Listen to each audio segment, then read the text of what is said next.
Olá pessoal, estamos em março de 2019 e nós vamos começar uma série, serão 4 episódios, sobre as súmulas do Tribunal Superior do Trabalho que relacionam-se então à saúde e segurança do trabalhador. Vamos ao primeiro episódio desta série de 4.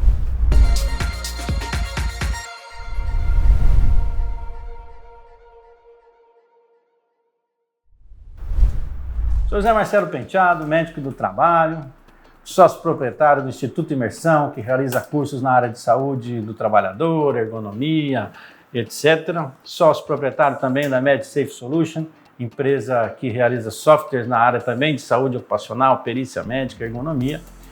E estamos aqui trazendo um tema que seria as súmulas do Tribunal Superior do Trabalho. É muito discutido entre nós, colegas que realizamos aí perícia médica, perícia de insalubridade, periculosidade, etc., se nos nossos laudos nós devemos utilizar ou não as súmulas do TST. Temos opiniões divergentes, respeitando cada um a sua opinião. Eu, como médico do trabalho, eu acredito que nos laudos para a Justiça do Trabalho nós temos que utilizar a súmula sim.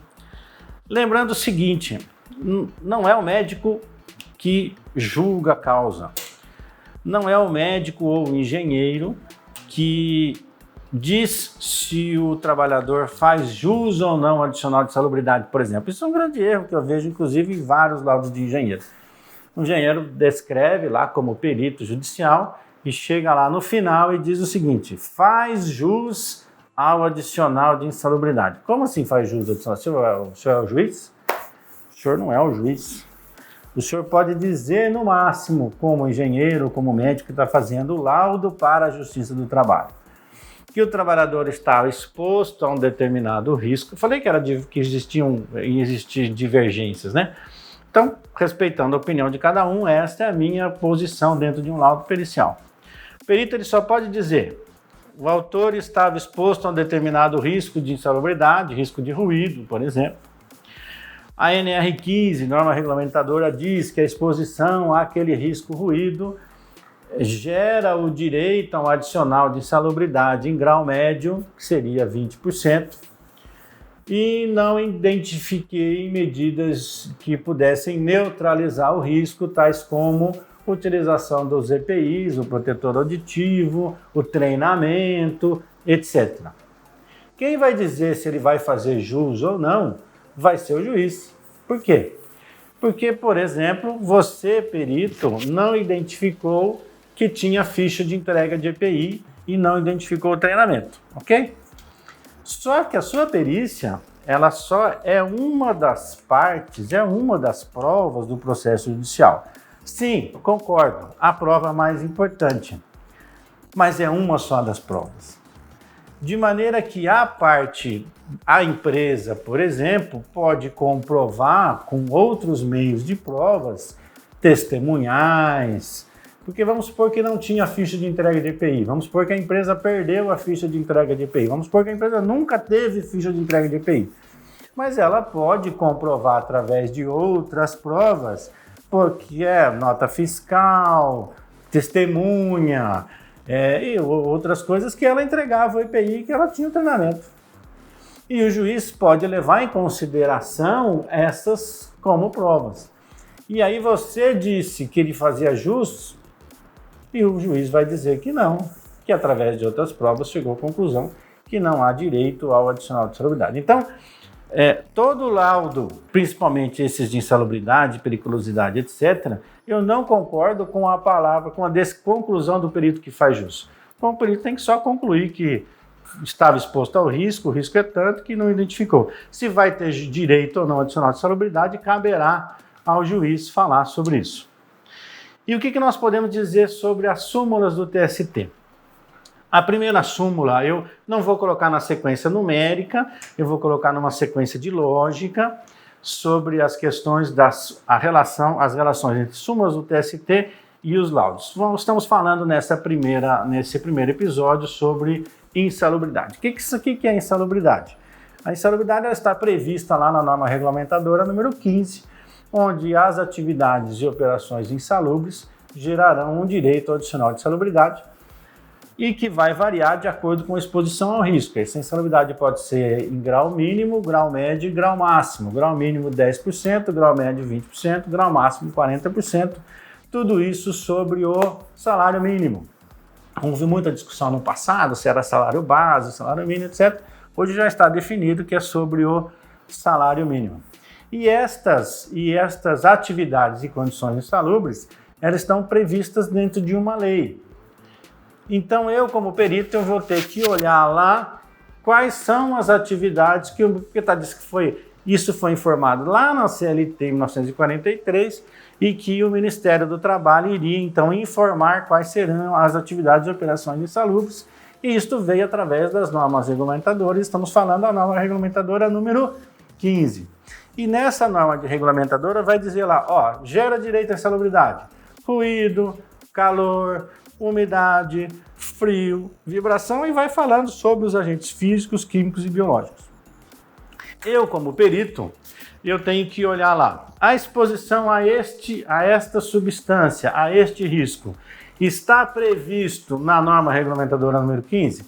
Ah, sim, essa norma está prevista na norma regulamentadora número 15.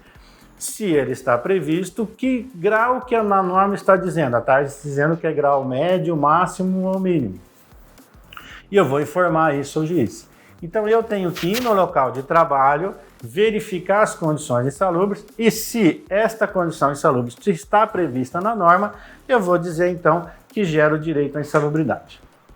Por exemplo, está lá na norma risco ruído. Por exemplo, não está lá na norma poeiras vegetais.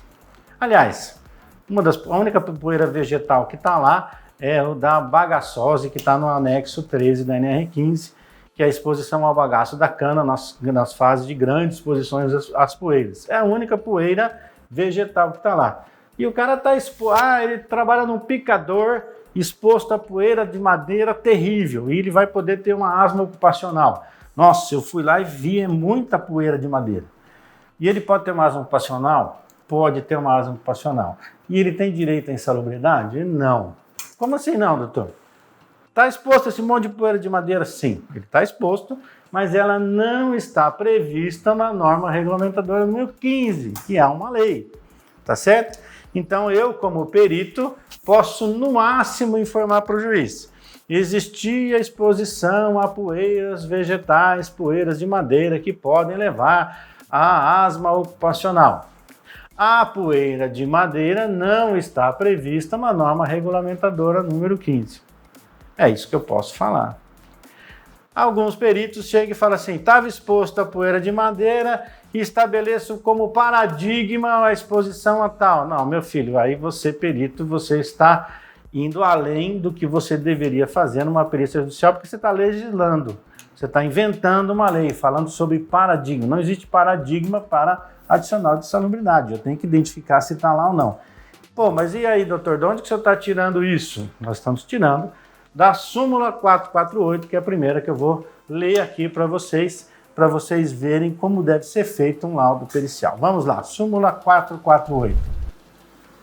Atividade insalubre. Caracterização, previsão na norma regulamentadora número 15 da portaria do Ministério do Trabalho, instalações sanitárias. Inciso 1. Não basta a constatação da insalubridade por meio de laudo pericial para que o empregado tenha direito ao respectivo adicional, sendo necessária a classificação da atividade insalubre na relação oficial elaborada pelo Ministério do Trabalho. Entendeu? Então a súmula 448 diz claramente, eu não posso dizer que a atividade é insalubre se eu não caracterizá-lo dentro da NR15. Muito bom. Mas, obviamente, a Justiça do Trabalho, ela não é algo dogmático e estagnado, né? As jurisprudências que vão acontecendo no decorrer do tempo poderão, lá na frente, virar uma súmula que pode ajudar o juiz a julgar. Por exemplo, por que eu estou querendo dizer isso? Limpeza de banheiros. Muitos anos foi discutido se limpeza do banheiro gerava ou não adicional de insalubridade.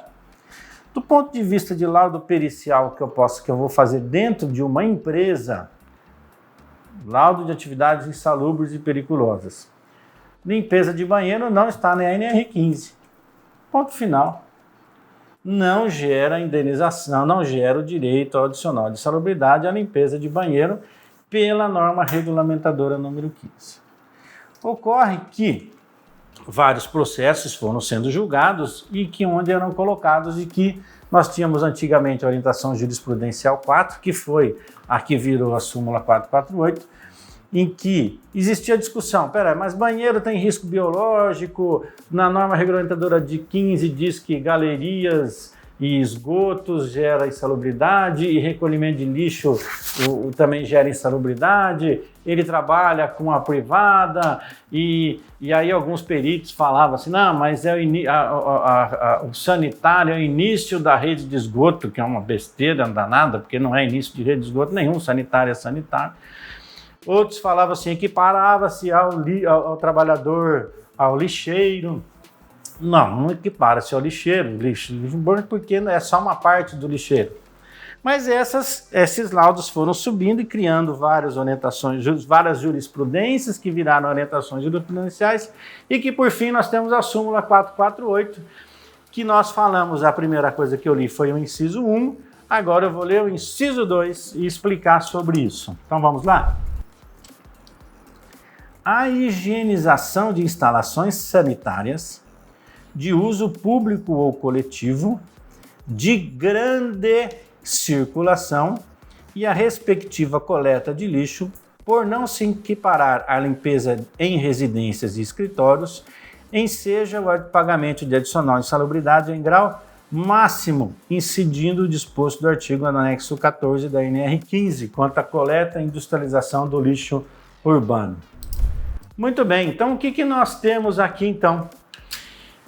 Nós temos a NR15 dizendo uma coisa e a súmula do TST dizendo outra. O que quer dizer súmula? Súmula quer dizer o seguinte, em palavras não advocatícias, né? Súmula quer dizer o seguinte, que o TST está dizendo para os juízes aqui, assim, ó, olha, quando chegar no TST eu vou julgar assim, ok? Então o ideal é que você aí julgue dessa maneira também em primeira instância. Então, o que eles estão julgando? Separaram.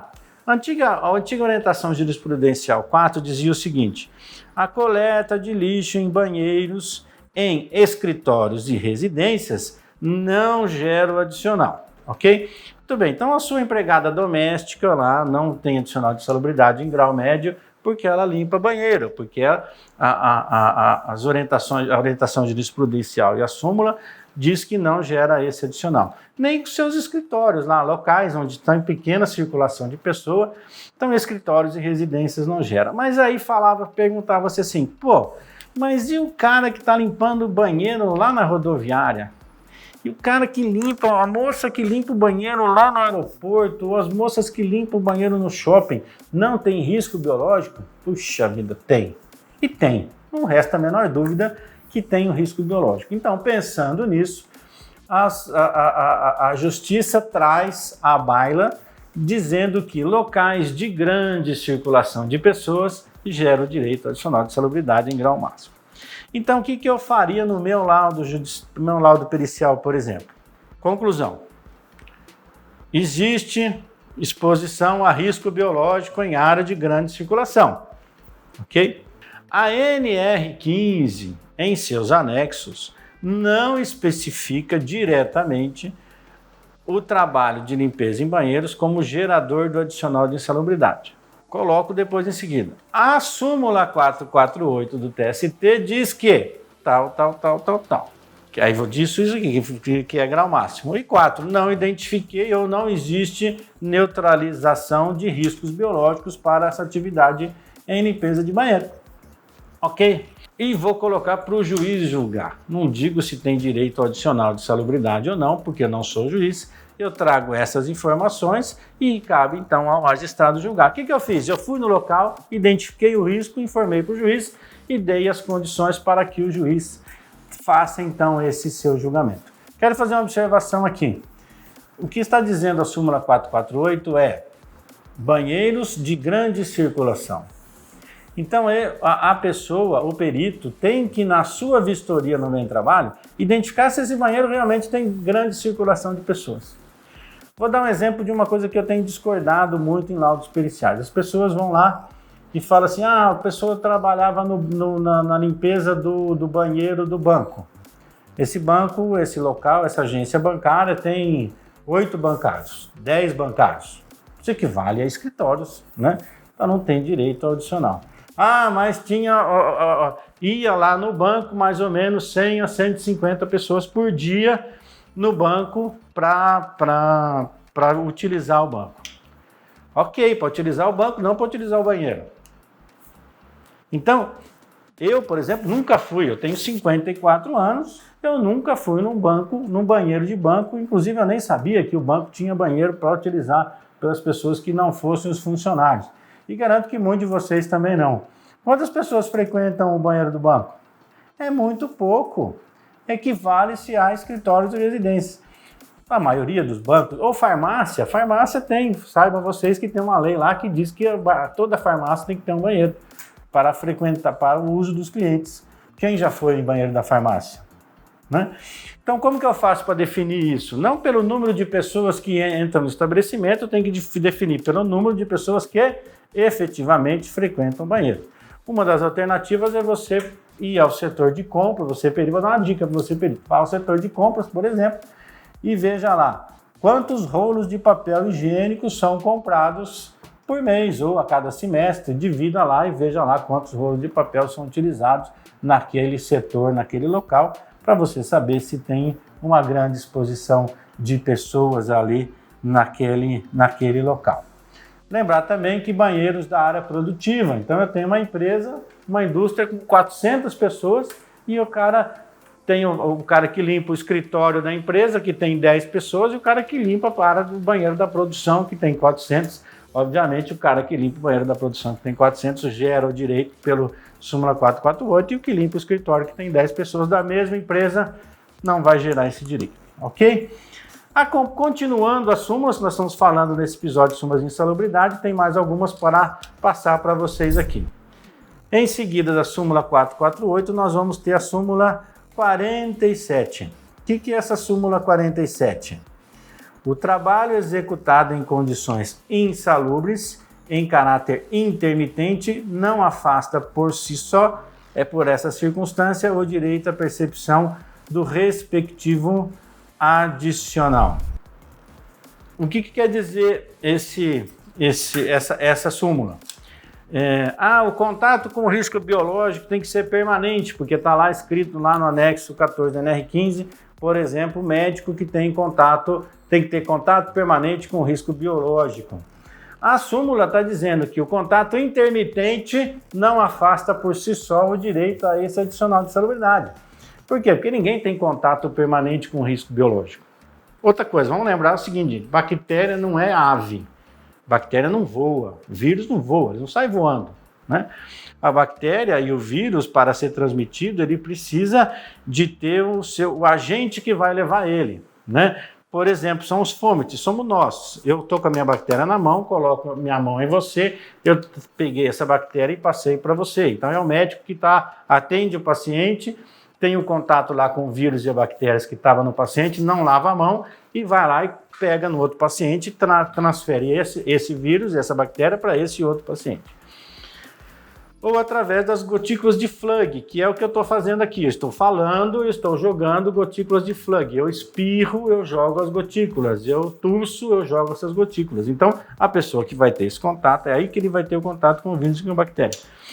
Então, ninguém tem contato permanente, fica 8 horas em contato com o vírus. Mas em determinadas atividades ou profissões, o contato habitual, aí eu peço para vocês irem lá num vídeo que deve estar na 2ª temporada, que a gente fala o que é contato permanente, intermitente, habitual e eventual.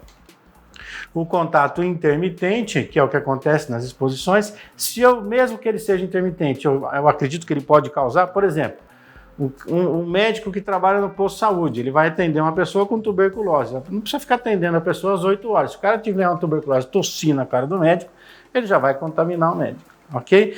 Então não é obrigatoriamente o contato permanente, mas o contato intermitente também gera o direito ao adicional de insalubridade. A próxima súmula é a súmula 139, também do TST, formação adicional de insalubridade. Isso aqui é mais rápida, é dizendo que enquanto percebido o adicional de insalubridade, ele integra a remuneração para os efeitos legais.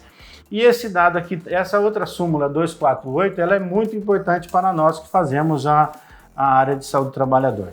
Ela vai dizer aqui, adicional de insalubridade e direito adquirido.